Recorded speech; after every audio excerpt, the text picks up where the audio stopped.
Assalamualaikum warahmatullahi wabarakatuh.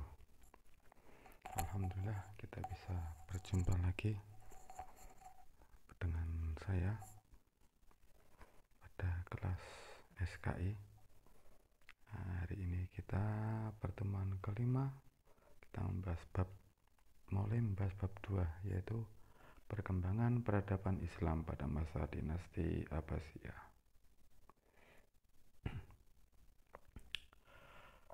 Apakah sudah siap untuk mulai belajar? Oke, mari kita awali dengan berdoa bersama-sama. Semoga belajar hari ini bisa diberikan kelancaran.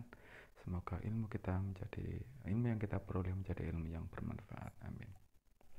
Oke anak-anak, pada masa pemerintahan dinasti Abbasiyah ini banyak sekali kemajuan yang dicapai oleh pemerintahan Islam saat itu. Ada perkembangan yang sangat pesat sekali. Kemajuan yang terjadi diantaranya dalam hal bidang politik, kemudian bidang ekonomi, bidang sosial, budaya, militer, dan bidang keilmuan. Bidang keilmuan ini nanti menjadi bidang yang sangat besar sekali kemajuannya yang terjadi. Pertama, kita masuki ke bidang politik. Kita bahas mulai dari bidang politik terlebih dahulu. Pemerintahan dinasti Abbasiyah dalam bidang politik ini banyak sekali melakukan inovasi-inovasi di mana hal tersebut belum terjadi pada pemerintahan Islam sebelumnya. Yang pertama adalah dengan melakukan pengangkatan wazir. Wazir ini adalah sebuah jabatan baru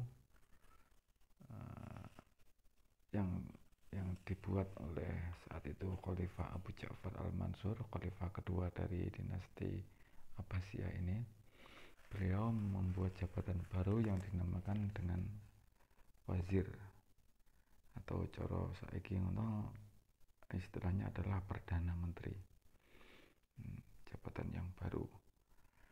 Wazir saat itu pertama kali yang diangkat sebagai wazir adalah Khalid bin Barmak, salah satu keluarga dari golongan orang-orang Persia, dari bangsa Persia. Khalid bin Barmak yang diangkat pertama kali menjadi wazir, kemudian oleh Khalid bin Barmak ini kemudian diturunkan kepada keluarga beliau. Jadi pada saat itu disebutlah periode pemerintahan saat itu periode pertama atau periode pengaruh Persia I, yang memang pejabat-pejabat banyak sekali dari orang-orang Persia. Wazirnya atau perdana menterinya sendiri adalah orang Persia, perdana menteri. Jadi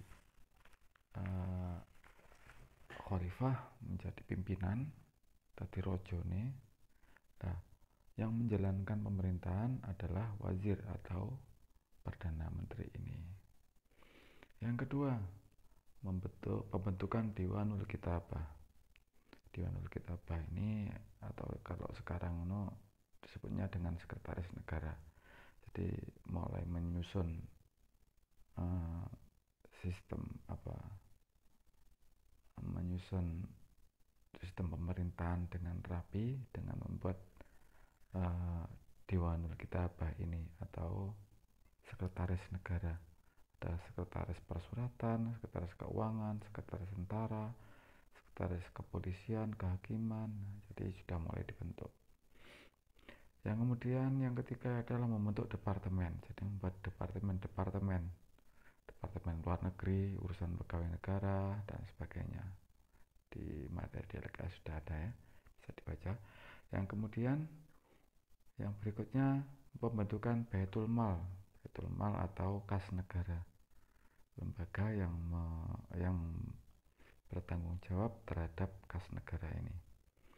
Yang berikutnya membentuk Mahkamah Agung atau pengadilan. Jadi kalau Mahkamah Agung ketika dinasti Abbasiyah ini dibagi menjadi tiga bagian.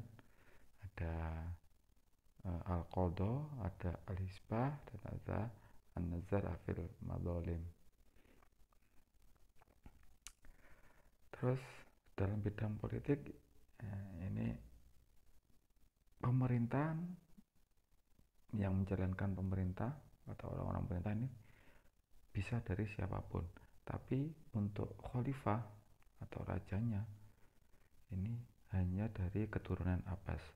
Jadi wazir ada kalanya orang Persia, ada kalanya ketika pengaruh Turki juga orang Turki yang menjadi wazir, dan sebagainya. Ketika periode ketiga atau periode kekuasaan Bani Buwayhi, nah orang-orang Buwayhi ini yang berkuasa menjalankan roda pemerintahan, tapi khalifahnya tetap dari keturunan dari Abbas atau keturunan dari Abu Abbas As-Soffa. Yang kedua, kemajuan dalam bidang ekonomi. Dalam bidang ekonomi, dinasti Abbasiyah ini mengalami kemajuan yang sangat pesat. Dibuktikan dengan kas negara saat itu yang selalu kondisinya selalu full, khususnya di awal-awal pemerintahan atau pada masa periode pertama. Ketika Khalifah Abu Ja'far Al-Mansur wafat, itu kas negara saja senilai memiliki uang sebanyak 810 juta dirham. Padahal satu dirhamnya itu coro rupiah saiki sekitar 70 sampai 80 ribu. Jika dikalikan 810, wah serakaruan akeh. Itu ketika Khalifah Abu Ja'far Al-Mansur wafat. Ketika Khalifah Harun Ar-Rasyid wafat, ini kekayaannya sudah mencapai 900 juta dirham. Jadi dalam jangka waktu beberapa tahun saja itu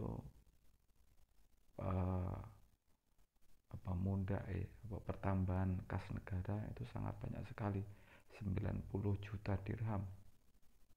Sudah berapa rupiah saja. Nah, dalam bidang ekonomi ini sangat kaya raya sekali.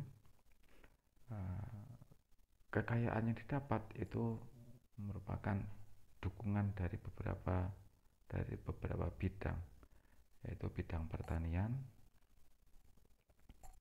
kemudian bidang perdagangan, dan bidang industri. Bidang pertanian sangat dibantu oleh pemerintahan saat itu, membuat bendungan-bendungan irigasi, membuat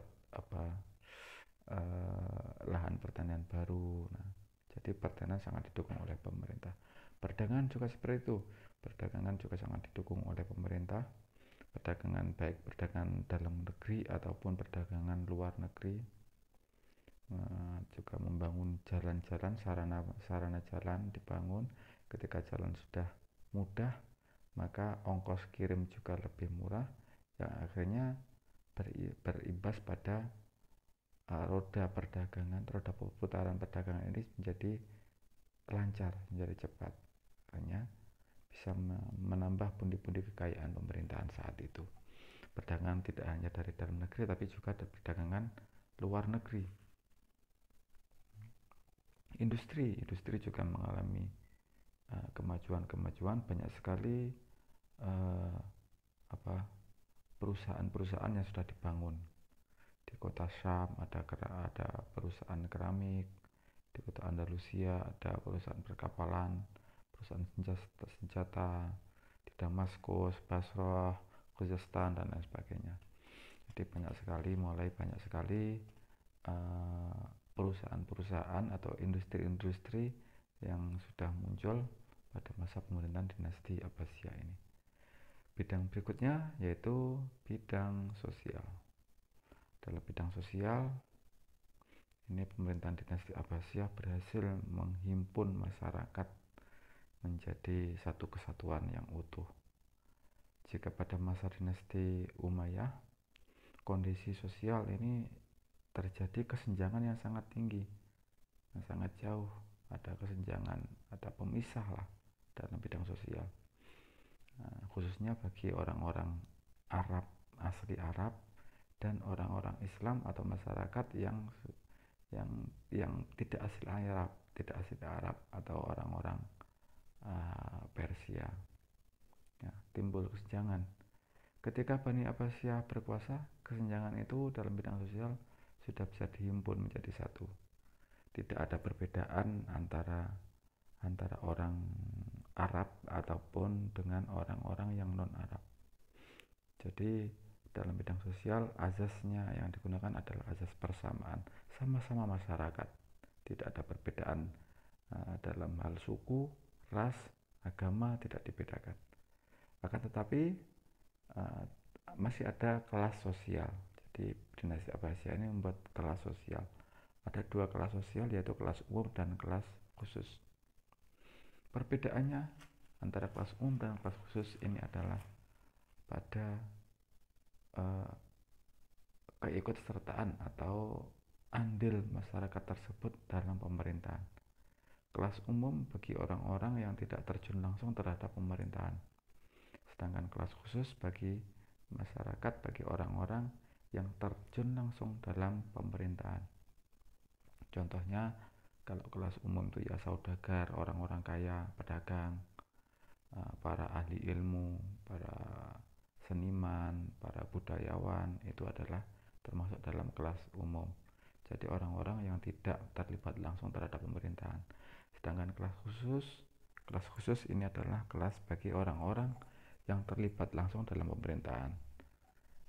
Khalifah, terus keluarga khalifah, kemudian pejabat-pejabat, petugas-petugas istana, masih tukang ngarit, tapi yang dirit ini adalah kudanya raja, maka orang tersebut adalah termasuk orang kelas khusus ini. Jadi dalam bidang sosial tidak ada perbedaan antara masyarakat, hanya dibedakan menjadi kelas umum dan kelas khusus. Perbedaannya pun hanya pada keterlibatan masyarakat tersebut di dalam pemerintahan. Berikutnya bidang budaya. Dalam bidang budaya ini juga mengalami kemajuan yang sangat istimewa. Perkembangan budaya Islam dan budaya Arab dan budaya Islam ini berkembang dengan pesat. Jadi tidak hanya agama Islam, tidak hanya budaya Islam saja yang berkembang, tapi budaya Arab juga berkembang. Hingga orang-orang non-Arab pun, hingga orang-orang non-Arab menjadi seperti orang Arab karena kentalnya budaya Arab yang dibawa oleh pemerintahan Abbasiyah ini. Budaya Islam juga sangat kental sekali. Dalam bidang budaya juga muncul sastra, karya-karya sastra, kemudian karya seni, arsitektur. Nah, ini mulai sangat banyak sekali sastrawan banyak sekali pada masa dinasti Abbasiyah ini. Bidang berikutnya yaitu bidang militer. Nah, bidang militer dinasti Abbasiyah memiliki tentara yang sangat kuat,